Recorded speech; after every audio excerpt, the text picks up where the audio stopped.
Al Capone emerged from the gritty streets of Brooklyn, where he quickly adapted to a life defined by crime and violence. Mentored by the cunning Johnny Toro, he learned the intricacies of organized crime, balancing charm with brutality. As he navigated the local gang landscape, Capone built a reputation for himself, proving both resourceful and ruthless. When a family tragedy struck, he made a pivotal decision to follow Toro to Chicago, seeking greater opportunities in the burgeoning world of bootlegging and racketeering.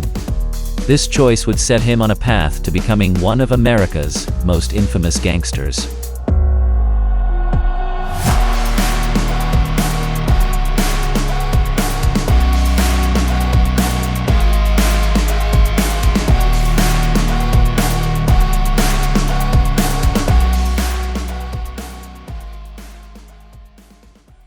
Alphonse Gabriel Capone was born in Brooklyn, New York, on January 17, 1899, to Italian immigrant parents, Gabriele and Teresa Capone. At the age of 5 in 1904, Al started attending public school 7. Schools like PS7 offered little support for children from Italian immigrant families to assimilate into American society. These institutions were known for their rigid and authoritarian methods, often relying on physical discipline rather than reasoning to maintain order. Corporal punishment, such as striking students with rulers, was common practice. Teachers frequently felt threatened by potential violence from students and rarely moved around the school, inside or outside, without caution. Physical confrontations between students and teachers, both male and female, were not unusual. As Al grew older, around the age of 10, he was drawn to the lively Brooklyn docks. There, he could observe the Navy's 100-ton floating crane and watch the military guard shifts at the Navy Yard gate. Al was captivated by the soldiers marching and took pleasure in mocking those who couldn't keep in step, a habit shared by other boys and often ignored by the soldiers. However, one incident stood out. After watching a particularly clumsy guard struggle with the drill, Al shouted, "Hey, long-legged number 3! Get in step, you're slowing them down." The guard, once dismissed, rushed toward the gate ready to spit at Al. But instead of fleeing, Al stood firm and even challenged the man to fight. Before things could escalate, the corporal in charge stepped in and pulled the soldier back, telling Al, "You definitely got to him, but if he spits on you, I'll report him." Rather than showing appreciation, Al responded boldly, "No need to report him. Just let him outside the gate and I'll handle it." The corporal, impressed by Al's fearless attitude, later remarked to his sergeant, "If a good officer took this kid under his wing, he could become something great. But if that doesn't happen, he might drift for a while until some clever person guides him in the wrong direction, and then we'll hear about him one day." Young Al Capone soon made a name for himself in the neighborhood. This time, his anger was directed at the Italians' longtime rivals, the Irish. Angela Pitaro, a neighbor, recalled, "When Al Capone lived on Navy Street, all the Italian guys gathered and headed to an Irish bar, and back then, it seemed like every corner had an Irish bar. Women who had just arrived from Italy often had to wear multiple skirts as Irish men would sneak up behind them and lift their dresses. One day, the Italians rallied with the chant, 'We are the boys of Navy Street, and just try to mess with us.' The Irishmen came out of the bar, and Capone, along with his brothers and their gang, gave them a beating. Back then, the police were slow and out of shape, and by the time they arrived, all the boys had disappeared, hiding on the rooftops. As Al Capone became more drawn to the excitement and risks of street life, his once promising school performance began to decline. After leaving PS7, he transferred to the larger PS133, where he initially maintained solid grades, mostly receiving Bs. However, by the 6th grade, his academic performance worsened significantly. Al frequently skipped school, missing more than half his classes, and the lack of attendance caused his grades to fall. This led to the embarrassment of having to repeat the 6th grade. By the time he was ready for the 7th grade, Al was already 14. One day, after being reprimanded by his teacher once too often, Al snapped and retaliated when she struck him. Though physical punishment was common in these schools, the situation escalated when the teacher took him to the principal, who gave him a severe beating. Following the incident, Al swore he would never return to school, and he kept that promise. By the time Al Capone left school, his family had moved from their Park Avenue home to a series of better-equipped apartments on Garfield Place. Near their new home was a pool hall, where Gabriel, Al's father, spent much of his time. Al also frequented the pool hall and quickly became skilled at the game. This move proved to be a turning point for Al, as it brought him closer to the key influences that would shape his life as a young man. Just up the hill from Garfield Place was a stable Irish neighborhood, and it was in this area, only a few blocks away, that Al met the girl who would become his wife. Another significant spot for young Al was a small establishment located on the second floor of a building at 4th Avenue and Union Street, marked by a simple sign which read, "The John Toro Association."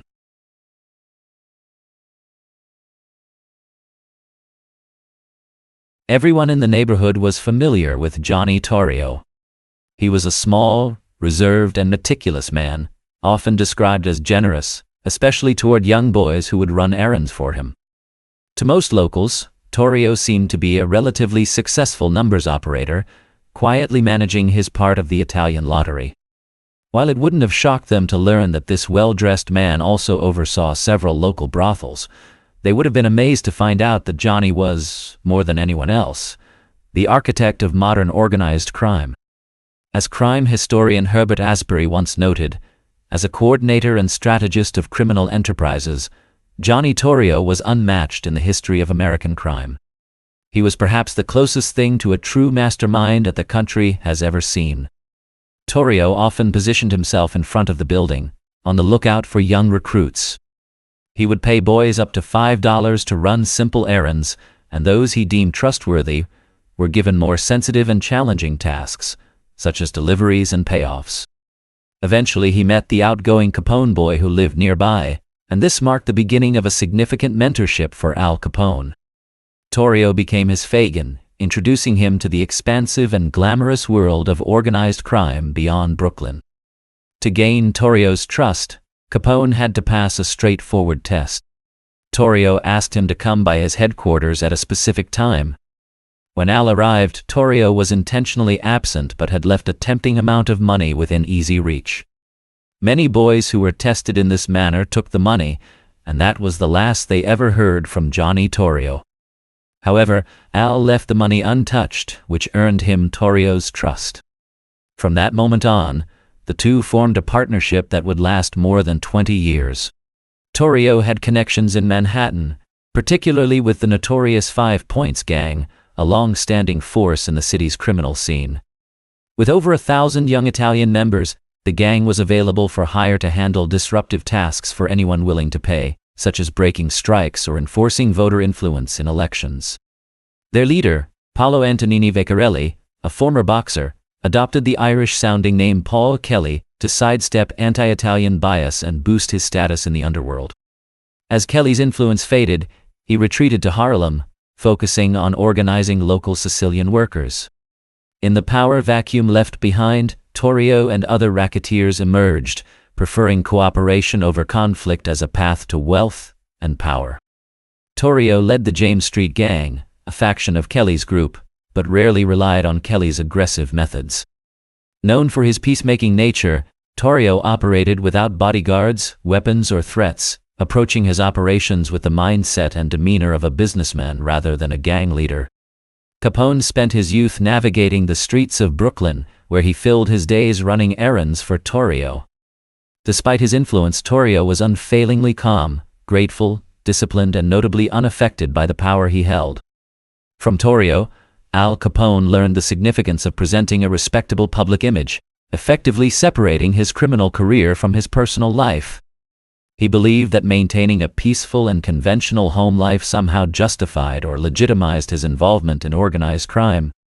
Capone also became acquainted with the various youth gangs in Brooklyn. Due to its large working-class demographic and diverse immigrant population, Brooklyn had a rich array of gangs, all in search of eager and restless young boys like Al Capone. These gangs often defined themselves through rivalries, with one of the most prominent conflicts being between the Irish and the Italians. The Irish gangs were tough and sometimes lethal, using bricks and stones during street fights against their Italian rivals. Additionally, the Italian gangs engaged in violent internal conflicts, often rooted in their different regional backgrounds, reflecting a continuation of Campanilismo. The two primary factions were the Sicilians, who were more visible and primarily based in Manhattan, and the Neapolitans, who were less prominent but more numerous, mainly residing in Brooklyn. Despite his involvement with juvenile gangs, his expulsion from school, and his apprenticeship under Johnny Toro, Al Capone still aimed for a legitimate career. While many boys his age with limited prospects had already left home, Al continued to live with his family. The Capone household was steadily improving. Gabriel progressed from renting his barbershop at 69 Park Avenue to owning it, giving him a stake in America, however small. Teresa Capone continued to have children, giving birth to a daughter, Erminia, in 1901, but tragically, she died before the year ended. She then gave birth to Ermino in 1903, Umberto in 1905, and Amadeo in 1907. On January 28, 1912, Teresa Capone finally gave birth to a daughter whom they named Mafalda Capone. The eldest Capone son, Vincenzo, known as James, had left the family behind. Always independent and strong-willed, he grew tired of the restrictions of Brooklyn, the monotony, and the limited opportunities. In 1908, at the age of 16, he ran away, not for a short stint, but permanently. About a year after he disappeared, the family received a letter from him, postmarked from Wichita, Kansas. After James left, the Capone family turned to the next eldest child, Ralph, to step up. Taller and more reserved, Ralph lacked the sharpness of his younger brothers, but he followed a much more conventional route, and for many years, Al looked up to him. Reliable and steady, Ralph left school after completing the 6th grade, not out of anger like Al, but because it was time for him to start working and contributing to the family's income. Around this time, Ralph's prison records indicate that he contracted gonorrhea, likely due to the presence of prostitutes in the area. However, the condition was treated and left no lasting impact on his health. Al Capone seemed to be following Ralph's path, taking on responsible, though unremarkable, clerical jobs, getting married young, and having a child. For about 3 years he worked at a munitions factory in Brooklyn and spent another 3 years as a paper cutter. The latter job involved monotonous, repetitive work, and the pay was meager, just $3 a week, which he faithfully handed over to his mother. Instead of stories about Al Capone practicing with guns, the neighborhood knew him as the young man who came home to his mother every night. When Al Capone was a teenager, he enjoyed dressing sharply, going out and showing off. Like Ralph, Al became acquainted with the local prostitutes, and it is very likely that it was during this time of his life that he contracted syphilis. Throughout his life, he never fully acknowledged when or how he caught the disease that would later play a significant role in shaping his future. Al often visited a venue known as the Broadway Casino, but he also frequented a much more dangerous place called the Adonis Social Club, which was notorious for its violence. Gunfights could break out unexpectedly at the Adonis, causing its primarily Italian young patrons to dive to the floor and rush for the exits. The basement offered guests the chance to practice their shooting skills, shattering beer bottles with their firearms. It was in this environment that Capone learned to handle a revolver. According to the author of this book, if Al Capone's syphilis had healed, he likely would not have transformed into the infamous gangster he became. He might have merely drifted into crime under Johnny Toro's guidance. However, since his syphilis remained incurable, it contributed to his notable swagger and violent behavior. The author points out that tertiary syphilis is often linked to megalomania. While young Al was quiet and withdrawn, the adult Capone displayed grandiose delusions and brutality. Ultimately, the author suggests that the Capone we remember was significantly shaped by his disease, which amplified his personality traits and made him larger than life. An early incident highlighting Al Capone's violent nature occurred when he learned that a stranger had cheated his friend out of $800 in a pool game. Capone quickly confronted the man, winning back the lost money and an additional $150. During an altercation afterwards, Capone knocked the stranger out with a single powerful punch, leading to rumors that he had killed him. This confrontation contributed to the legend that prompted Capone to leave Brooklyn for Chicago to avoid a murder charge, though he actually left in search of better business opportunities. This episode illustrates the violent reputation that clung to Capone throughout his life, indicating that brutality, much like his syphilis, was an unavoidable aspect of his character. Al Capone's introduction to using violence as a business strategy came from his mentor, Johnny Toro. Although Toro was a peace-loving individual, he understood the effectiveness of force, bribery, and intimidation. He introduced young Al to influential figures in Coney Island, a lively amusement area far from Capone's home and Toro's headquarters. There, Capone began working for Frankie Yale, known as Brooklyn's Prince of Darkness. Yale was both feared and revered, evoking strong emotions from those around him. But one fact was undeniable: no one dared to challenge him. Despite being only in his mid-20s, he had already earned a notorious reputation for violence, with tales of him having killed numerous men. Frankie Yale, whose real name was Francesco Yohele, was recognized by his striking black hair, pug nose, and intense black eyes, making him an imposing figure in Brooklyn.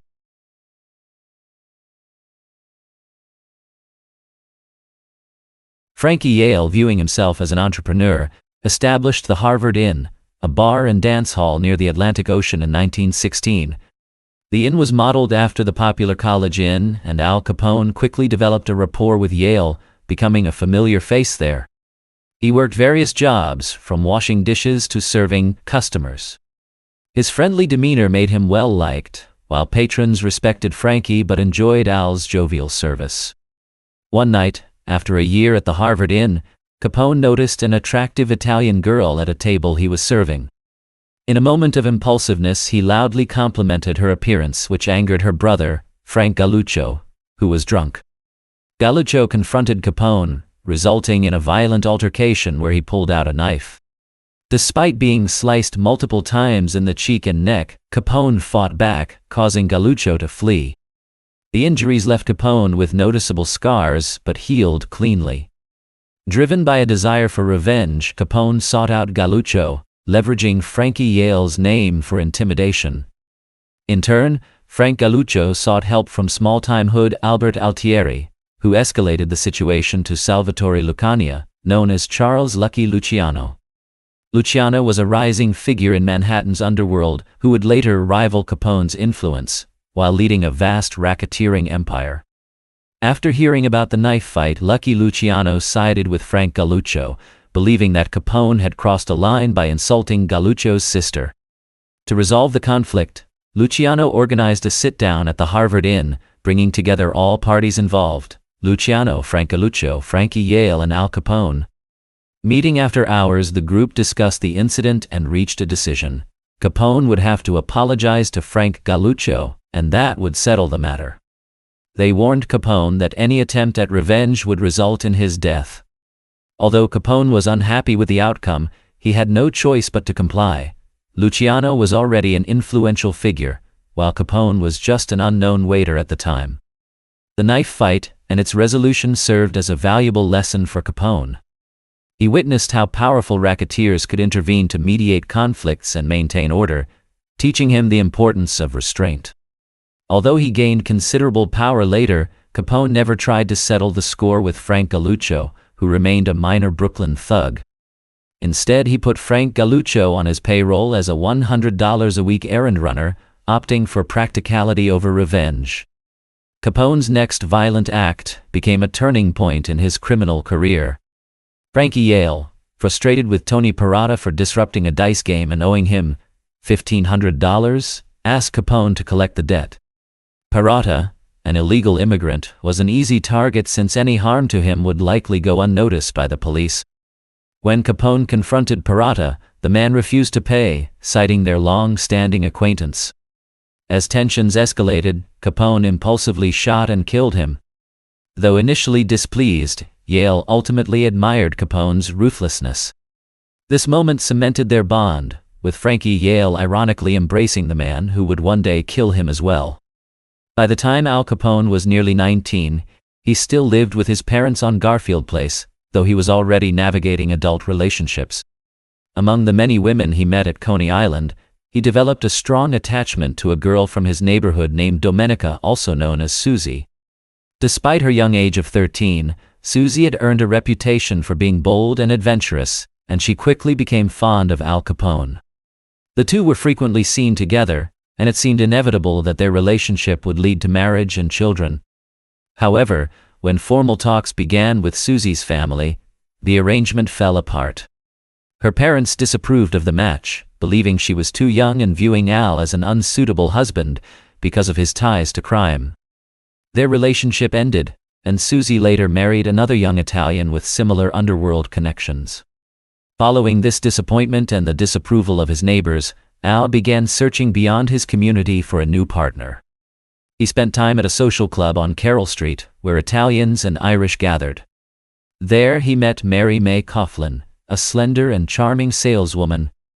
May would become the love of his life, and despite the trials that lay ahead, other women, violence, and even prison, Capone's devotion to her never wavered. Although Al Capone was just 19 when he met May Coughlin, she was in fact 2 years older, a fact she would go to great lengths to hide throughout her life. Their relationship developed quickly, and by April, May was pregnant with Al's child. Despite her pregnancy, the couple did not marry right away. On September 12, 1918, with May 7 months along, Al registered with the Selective Service System, making him eligible for military service during World War I. However, getting married and having a child would reduce his chances of being drafted. Thus, marriage to May would not only address his domestic situation, but also provide him with an important exemption from military service. The pace of events accelerated after that. On December 4, 1918, May gave birth to a baby boy named Albert Francis Capone, also known as Sonny. Johnny Toro, Al's mentor and father figure, stood as the baby's godfather.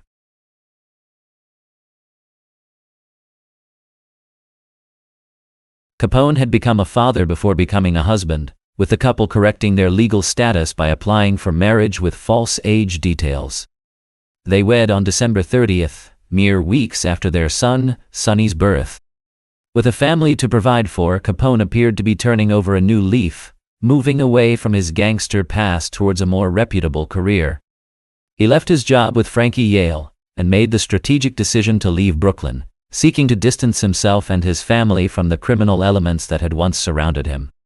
Contrary to popular belief, Capone's next step wasn't directly into the Chicago underworld but rather to Baltimore, where he took on a legitimate role as a bookkeeper for a construction company owned by Peter Aiello, who also led a building and loan association. His duties were strictly administrative, and he would arrive at work each day in a suit and tie at the Aiello office in Highlandtown, Baltimore. Al Capone distinguished himself as an asset at the Aiello Construction Company, demonstrating a strong proficiency in mathematics and overall business sense. He gained proficiency in accounting practices and the critical skill of interpreting balance sheets, which would serve him well in his lifetime.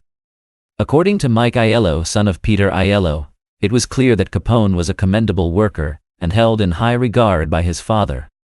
Capone seemed to relish the idea of a stable and honorable career with the construction firm.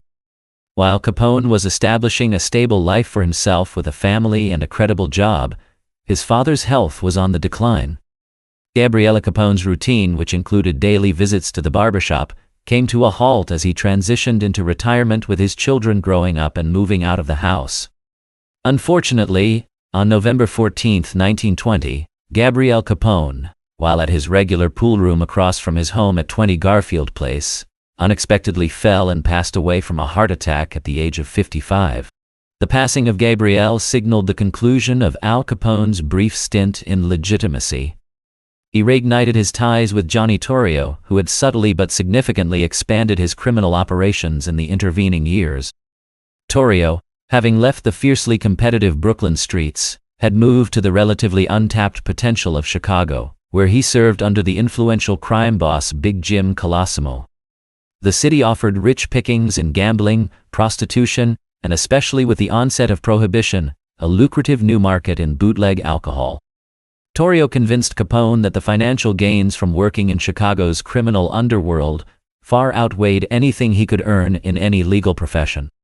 Capone agreed to the proposal, knowing that his loyalty to Toro meant following him to new horizons, with his family in tow. Toro's decision to bring Capone into his organization was a cunning move, as Al possessed a unique blend of skills acquired from his time with Frankie Yale in street crime and his bookkeeping experience at Aiello Construction. This dual expertise allowed him to contribute to Toro's enterprise by applying his numerical acumen to more illicit and profitable ventures than he had in Baltimore. Capone's career shift impacted his entire family. With the strong sense of campanillismo prevailing, everyone from his widowed mother Teresa down to his younger sister Mafalda was prepared to follow in his footsteps. Accepting Toro's proposition was a bold move for Al, the most significant in his 21 years. This decision elevated him above his older brothers to become the head of the family. From that point on, his mother, brothers, and sister all placed their hopes for prosperity in America on Al Capone and his connection to Johnny Toro. The promising young bookkeeper informed his employer that he was leaving. Peter Aiello was both surprised and disappointed to see the talented young man go, as he held him in genuine affection and desired his success. As a final act of kindness and gratitude, Peter Aiello extended a $500 loan to Capone. Al was deeply touched by this act of generosity and pledged to repay the debt as soon as he established himself in Chicago, a promise he would later fulfill in a manner that would exceed his former boss's expectations. What Chicago was about to witness would not only be the appearance of the bootlegger, but a new generation of gangster.